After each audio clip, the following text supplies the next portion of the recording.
I want you really right now, once again, to start thinking about your goals and about your dreams. And as you begin to envision them, one of the things that I think that's very important that we have to always go back to, as you look at your goals and dreams, and I want you to expand them, and it's very important to realize that I found that most people fail in life, not because they aim too high and miss.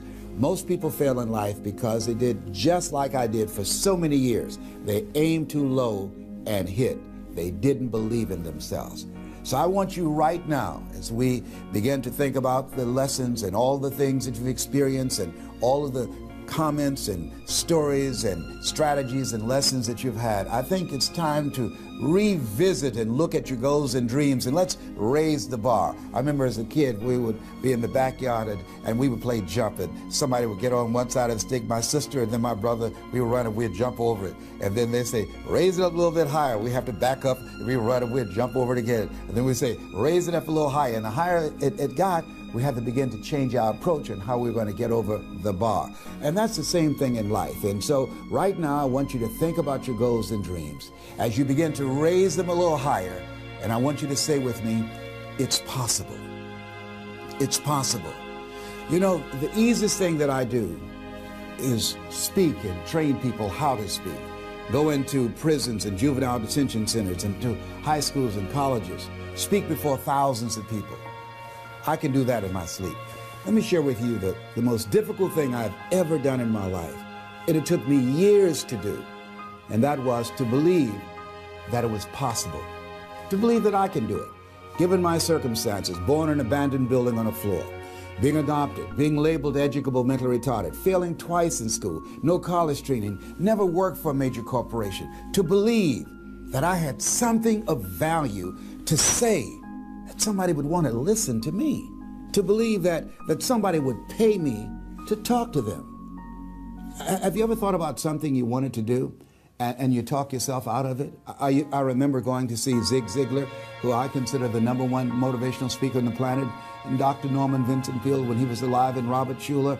I used to see them and I would be so pumped up and inspired after hearing Jim Rohn, who recently passed, one of the great motivational speakers of all time, and Charlie Tremendous Jones. And I would go to my car pumped up, saying, yes, yes, yes, I can.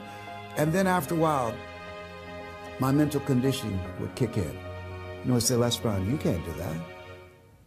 You don't have a college education. Les Brown, you can't do that. You don't even know who your parents are. Les Brown, you can't do that. You failed twice in school. Come on. You ever thought about something you wanted to do and you talk yourself out of it?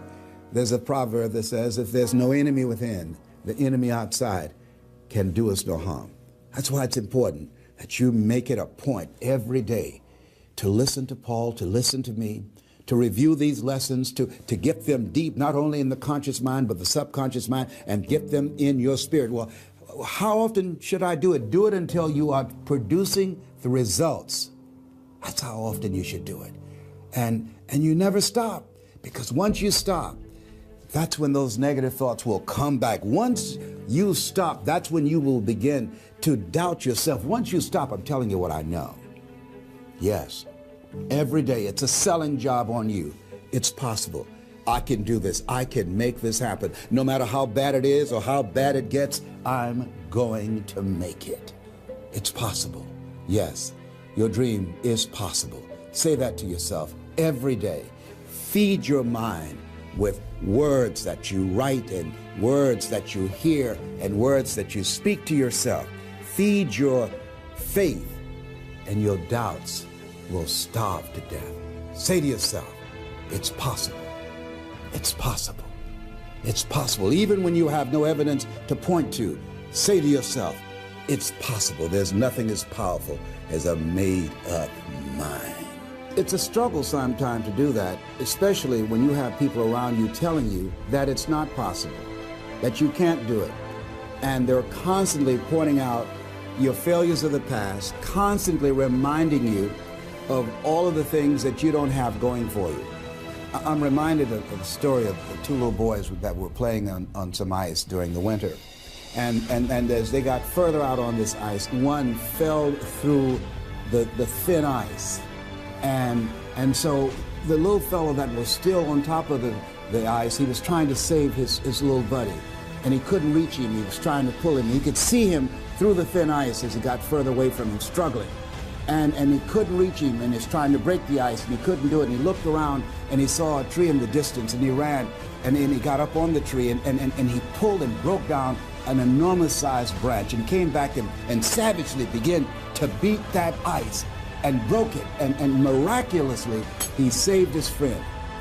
And when the paramedics came, and they were able to revive this little boy, they were scratching their heads. They're trying to figure this out. Said, how could this little pruny fellow go up in a tree and break off a branch this size and then come back and beat and break the ice and save his friend?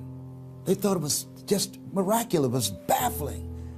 And an old guy who was there said, I can tell you how he did it.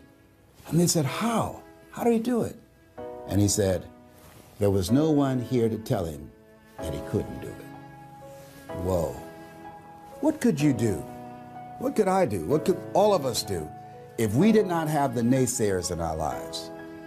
That we believe naively, like that little boy, that it was possible. What would you do if failure was not on the table?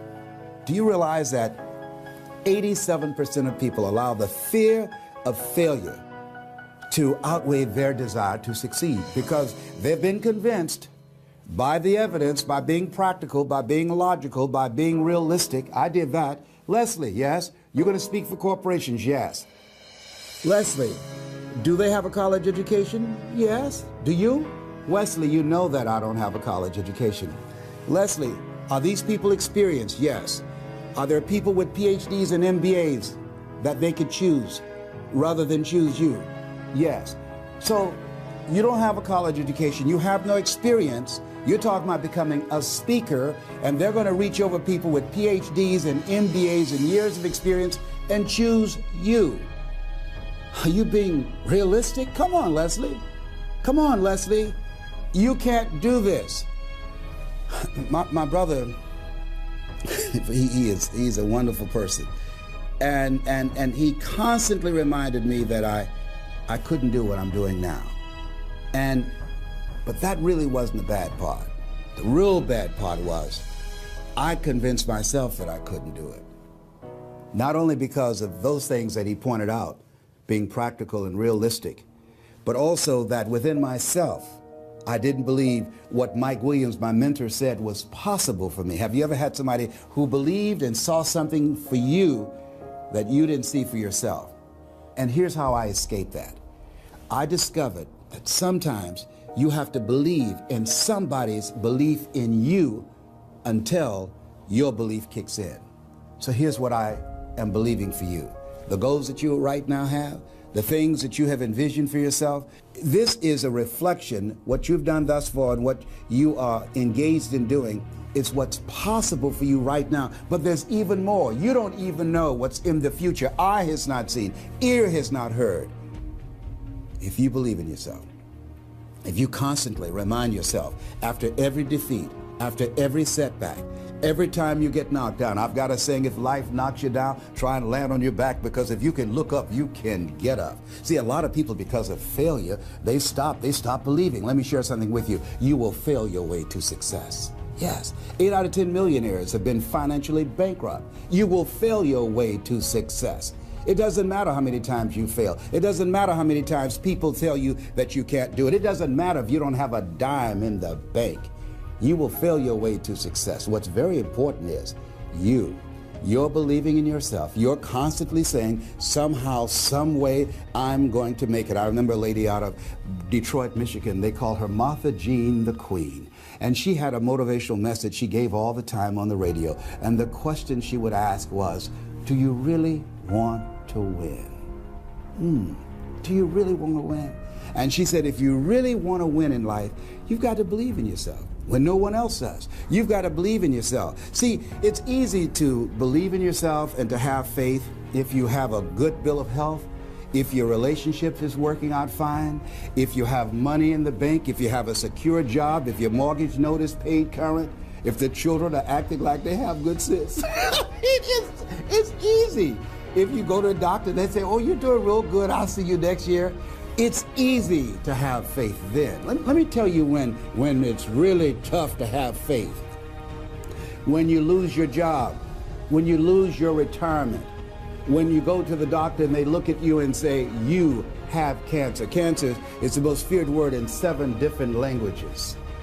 That's when it's tough to have faith then. And that's when you need to call on your faith then.